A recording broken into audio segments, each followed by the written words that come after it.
Hey everyone, welcome to The Gathering. I am David Ault and I appreciate your time. Thank you for joining me. When I was a young man, there was this insatiable desire to see the world.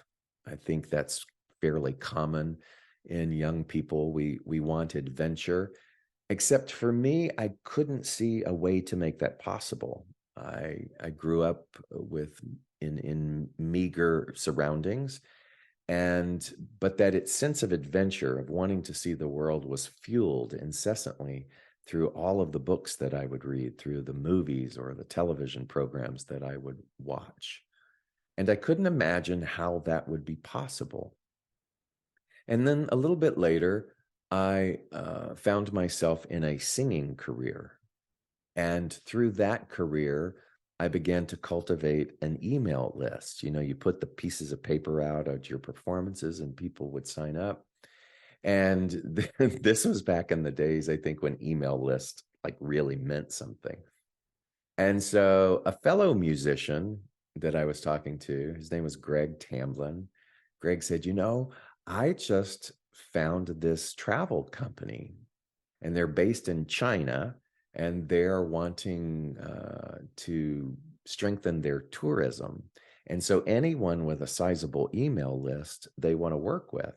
And he told about how he did this trip through his email list. He just kind of put out a trip that they would put together, and all you had to do was get the requisite number of people and your travel was free. And I'd never heard of such a thing. And so he said, I think you should contact them. And I did. And one thing led to another. And lo and behold, I was in China. I was in China with people who wanted to travel with me through that email list. And in fact, I traveled to China 3 times. On the second time, the second trip to China, a woman called me who was interested in the trip. And she said, I have a friend who wants to come, and my friend is blind.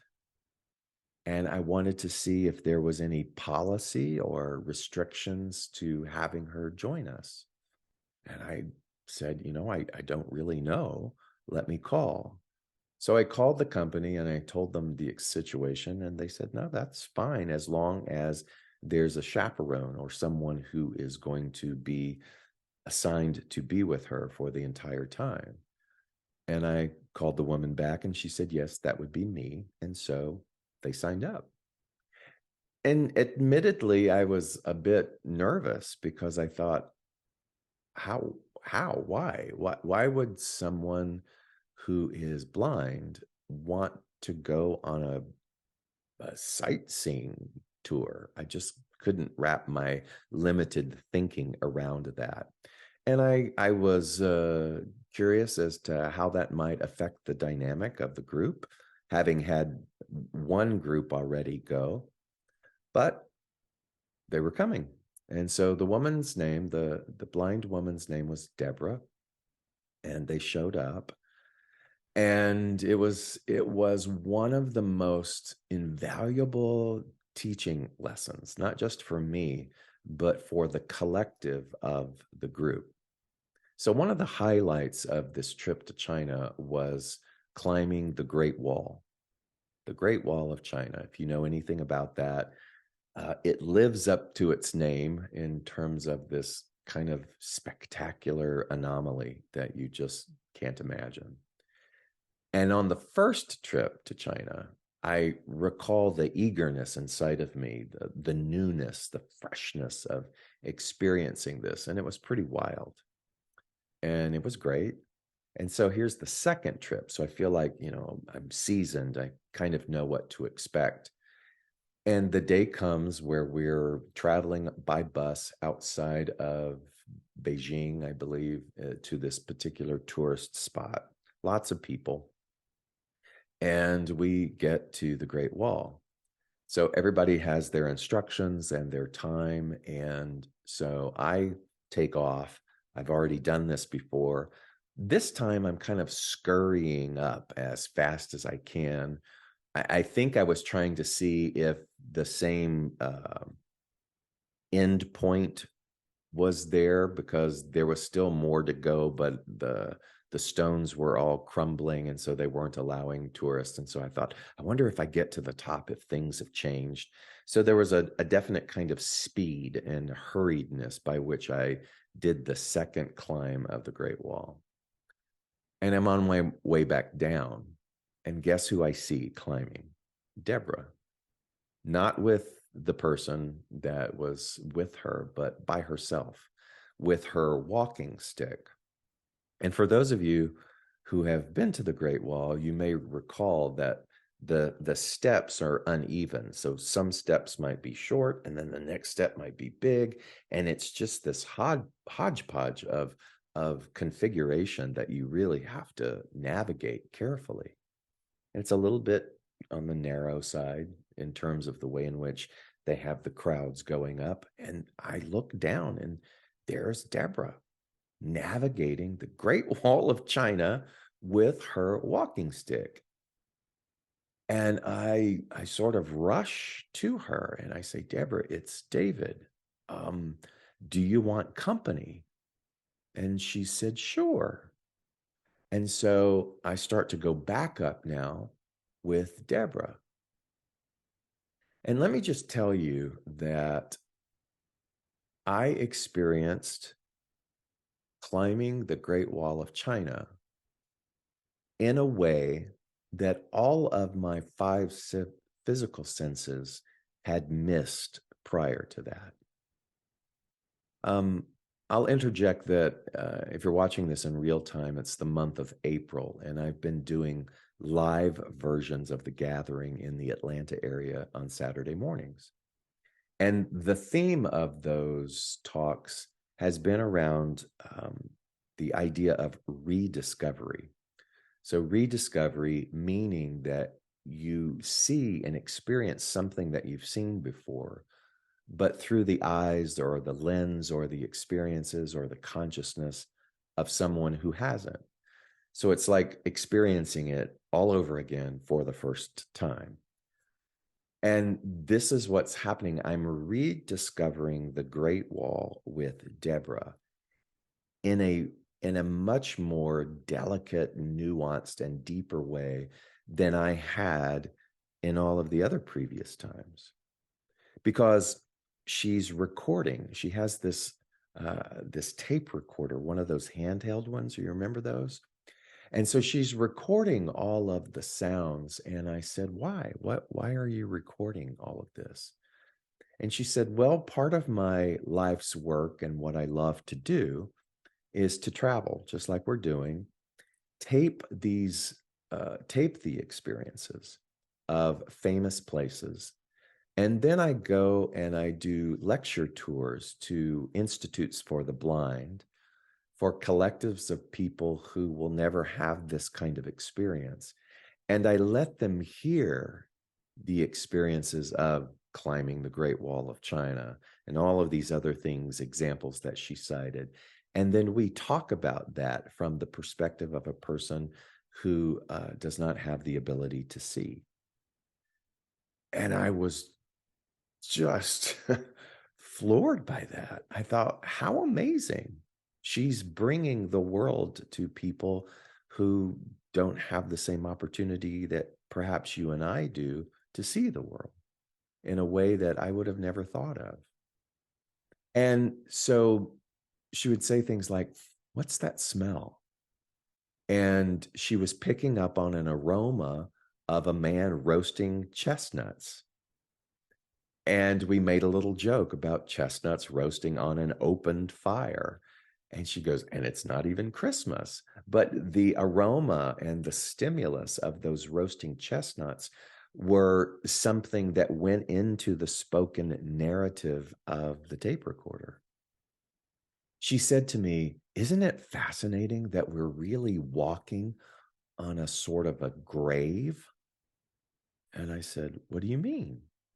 And she said, well, you know, the history of how this was built.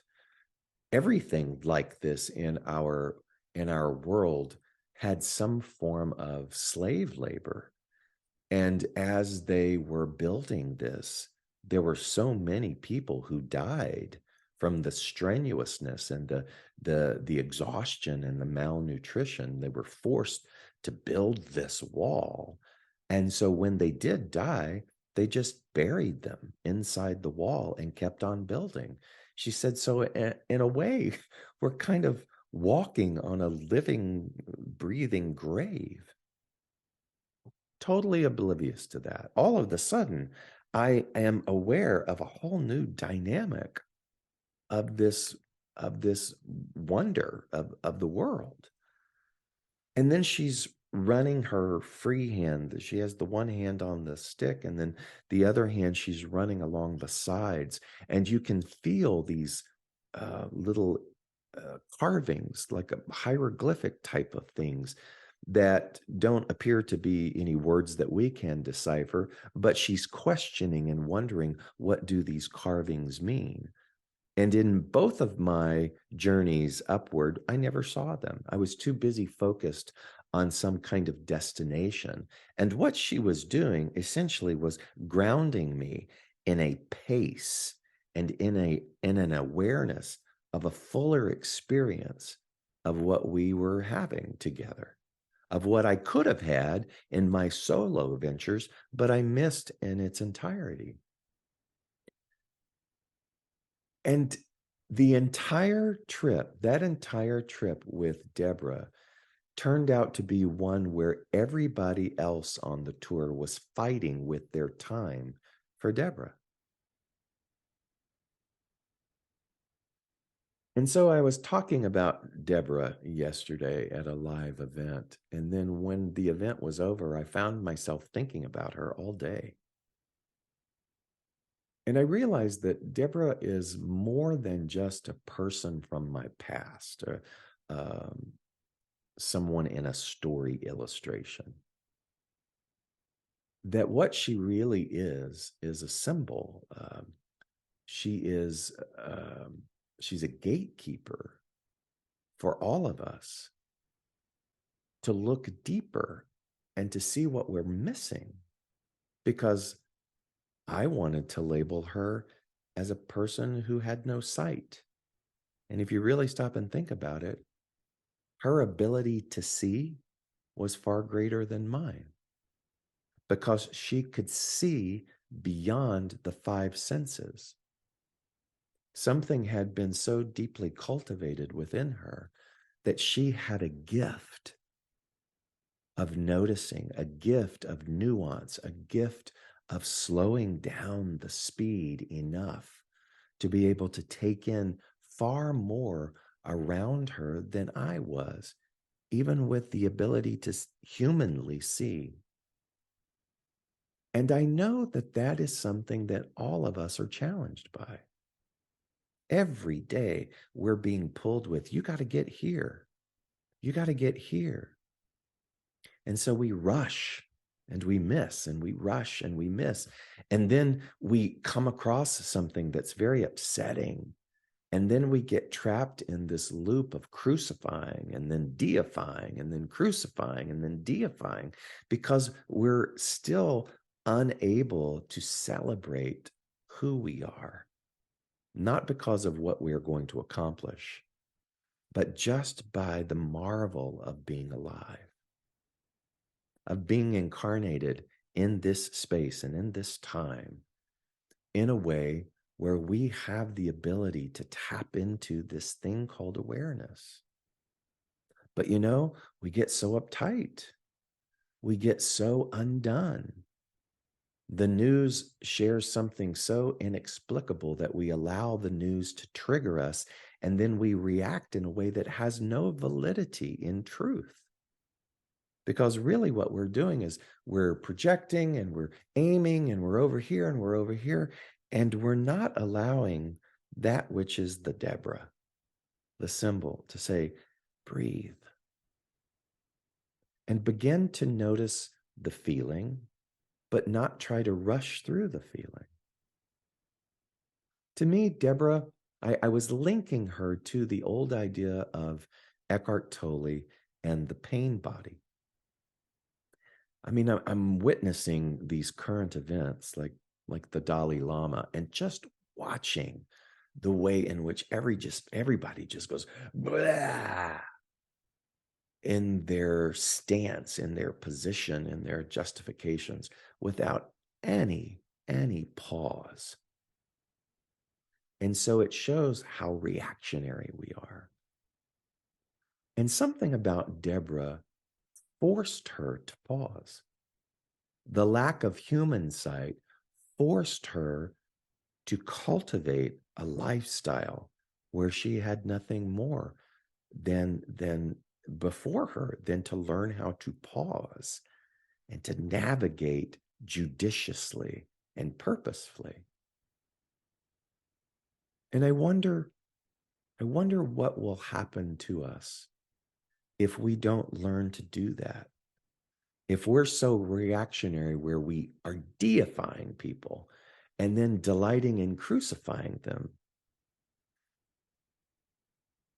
instead of just being the witness, the pain body, whether it's the pain body of humanity or the pain body of ourselves, the unprocessed part of us, the emotional upheaval within all of us, we all share it.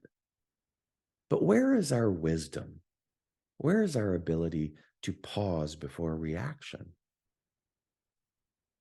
And so I hope that we can begin to adopt a little bit of the wisdom of Deborah more and more each day, and pause and go, I'm feeling this way. I'm feeling this way. It's not who I am, but I'm noticing the feeling. And I am allowing myself to smell the smells and to feel the feels and to pause long enough and to reflect before I'm so eager to label something and get to this destination of an opinion and call it a truth. There is something that is begging us to slow down and to just witness the mayhem without having to formulate an opinion on the mayhem. Witness the immensity of the way in which we're just burying one another over and over again. And finding a way to not let it harden our hearts. We need each other. We need each other to remind each other to slow down, to breathe.